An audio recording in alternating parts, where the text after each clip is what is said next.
Like staring into deep water, the fog misdirects, distorts.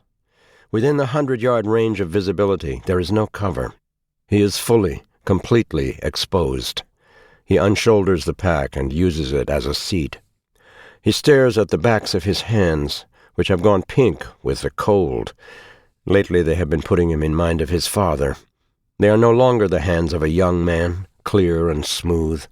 Suddenly it seems as if every pore and vein reveal themselves, a topography of thin lines and faded scars. John Easley was all of 7 years old when he let go of his brother's sticky hand in London's Victoria Station.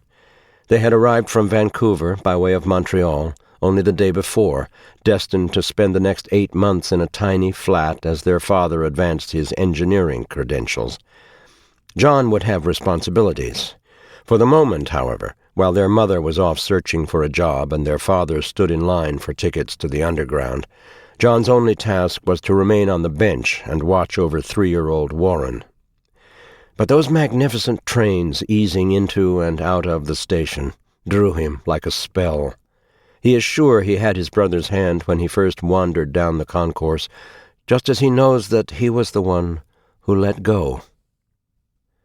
The guilt came on like a fever. After all these years, he can feel it still. He turned round, but the benches, the platforms, all looked the same. There were numerous toddlers from which to choose, each firmly attached to other families. What started as a trot turned into a sprint, out of the station and into the conviction that it was already too late. Adrenaline gave way to nausea, then dizziness overtook him.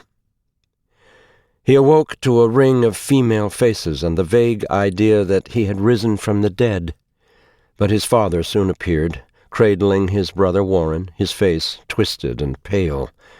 He thanked the women and grabbed John by the upper arm. Once a discreet distance away from the scene, he set Warren down on the pavement, then turned to his eldest son.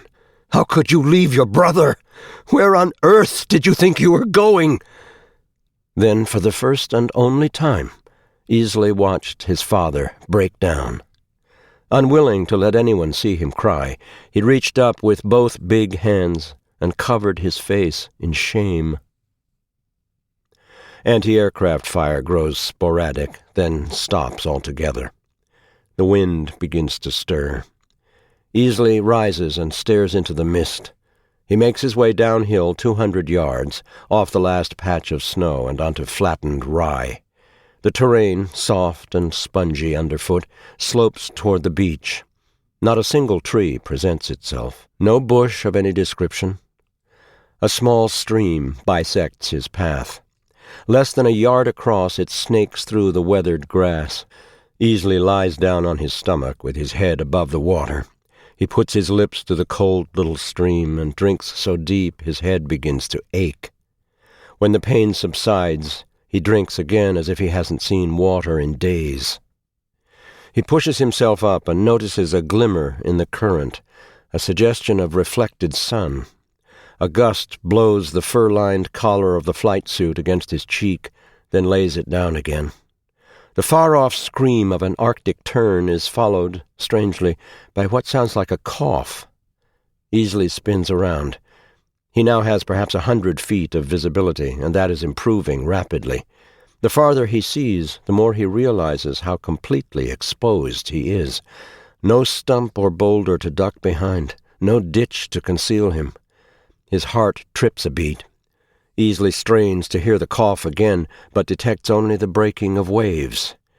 He stands with thumbs hooked in the straps of his harness, at a loss for what to do.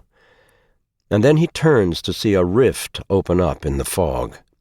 Like endless curtains parting, the rift widens and moves his way, brightening the land, warming the air on approach.